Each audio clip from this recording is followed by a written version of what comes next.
আমার শিক্ষা উচিত। আমি চাই আজ আমার মান সম্মান সব চলে যাক। মান সম্মান গেলেই আমার শিক্ষা হবে। প্রস্তাব সব মানুষ দেখুক যে আজকে আমি মার খেয়েছি, আজকে আমি আমার নিজেকে শাস্তি দিচ্ছি। কি হয়েছে আপনার সালমান ভাই?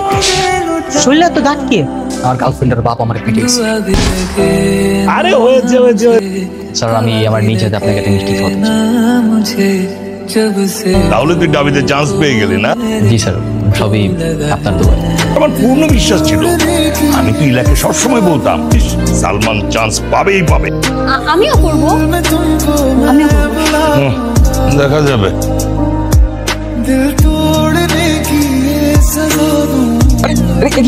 গায়ে দিচ্ছেন কেন? কি আপনি? কি সমস্যা আপনার? সমস্যা তো অনেকে আছে, কোনটা বলবো? দেখেন ফাইজলামি করবেন না, মোটো ফাইজলামি করবেন না। আপনাদের মতো মহিলা আমি খুব ভালো মতো চিনি। আপনাদের সমস্যা মানে আপনার নিশ্চয়ই মনে হয় স্বামীর ক্যান্সার হয়েছে, বাচ্চা কাচ্চা অসুস্থ, মেয়ের বিয়ে দেবেন, তাই না? দেখেন আপনি ভনিতা করেন না, আমার এমনি তো সময় কম। কি চাই সরাসরি বলেন। আমার তো প্রেম চাই, ভালোবাসা চাই, সাথে তোমাকেও চাই। এই তুমি গার্লফ্রেন্ডকে চিনতে পারো না? কত করে ভেঙেছো কেন বলো তো? তাহলে তো কি করবো? যদি আশেপাশে কেউ ঠিক করলে বাবার কাছে বললে কি হবে তুমি তো বুঝতেই পারছো। চলো এখন আমরা কথা বলছি।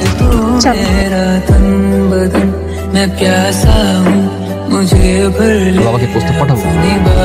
যদি মার খাওয়ার কোনো ইচ্ছা থাকে তাহলে পাঠা দেবো। শোনো, আমি হচ্ছে তোমার বাবার মোস্ট ফেভারিট স্টুডেন্ট। আমি যদি প্রস্তাব পাঠাই তোমার বাবা কিন্তু রাজি হবে। আমার বাবা, আমার চাচারা ওরা কেন জানে না প্রেম ভালোবাসা কিছু সহ্য করতে পারে না। আমরা যে প্ল্যান করছি সেটা তো স্যারকে বলবোই না। আমি তো সরাসরি বিয়ের প্রস্তাব দিই। পড়ালেখা কেমন হচ্ছে তো? এই তো বাবা ভালো, সারাদিন তো পড়াশোনার উপরে আছি। কি জানি, সারাদিন তো আমি বাসায় ছিলাম। টেবিলে আছিস না কোথায় আছিস আমি তো বলতে পারবো না। আজকে সালমান আসেনি। তুমি কি বাবা বলো তো, মানে পছন্দের ছাত্রের মুখ না দেখলে কি তোমার ভালো লাগে না? আজকে ওকে দেখলাম বাইকে করে যাচ্ছে, সাথে এক মহিলা বোরকা পরে। আজকে কোনো কাজেও ব্যস্ত। সালমান তো চলে এসেছে। জি স্যার। তোর কথাই হচ্ছিল, বাইকের পিছনে দেখলাম এক মহিলা বোরকা পরা, তা কেউ নেই। কাপড় মহিলা আমার মা। তিনি কোথায় যাচ্ছিলি? হসপিটালে যাচ্ছিলাম স্যার। আমার মা অনেক অসুস্থ তো, তাই ওনাকে নিয়ে হাসপাতালে যেতে হচ্ছে। হ্যালো বল। ভাইজান এই দিন একটা পোলার লাগে পালিয়ে গেছে।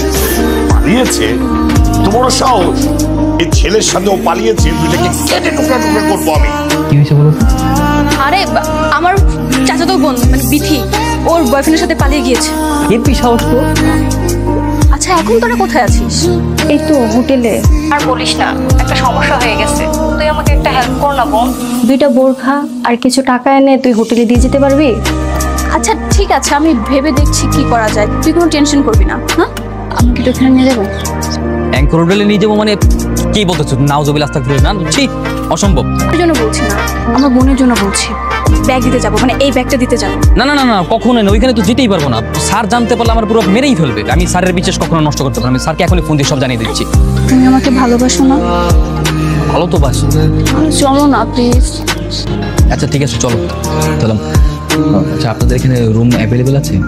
জি স্যার আছে। এটা প্রিন্সিপাল স্যারের মেয়ে না? ঠিক আছে স্যার, আরেক আপনাদের রুমগুলো দেখিয়ে দিন। আমার মেয়ে হয়ে তুই হোটেলে গিয়েছিলি? তুমি সব কি বলছো? বল, হোটেলে গিয়েছিলি কিনা? সালমান ভাই নিয়ে গিয়েছিল। সালমান তোকে হোটেলে নিয়ে গিয়েছিল? এই সময় স্যার ফোন দিয়েছে। কই তুই? স্যার আমি তো বাসায়। এক্ষুনি আমার বাসায়। স্যার ঠিক আছে স্যার, আসছি। সালমান ভাই আমাকে হোটেল দেখানোর জন্য নিয়ে গিয়েছিল। আর যখন কিনা বলেছে হোটেলে থাকতে হবে, তখন আমি চলে এসেছি। তুই আমার সহজ সরল মেয়েটাকে নিয়ে হোটেলে চলে গেলি? আমি কখনো তোর গায়ে হাত তুলিনি।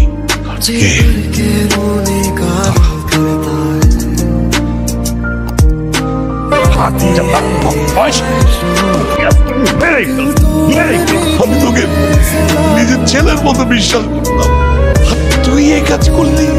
আমার মান সম্মান সব ধুলায় মিশাই দিলি। তোকে আসলে জনগণের সামনে মানা উচিত। আপনি ঠিকই বলছেন, আমাকে সবার সামনে মারলেই এবার উচিত। আপনি চেয়েছিলেন না যাতে আমাকে জনগণ দেখুক? কোনো সমস্যা নেই স্যার, আমি আমার শার্ট প্যান্ট সব কিছু খুলে ফেলেছি যাতে রাস্তার সমস্ত জনগণ দেখুক আমি মার খেয়েছি।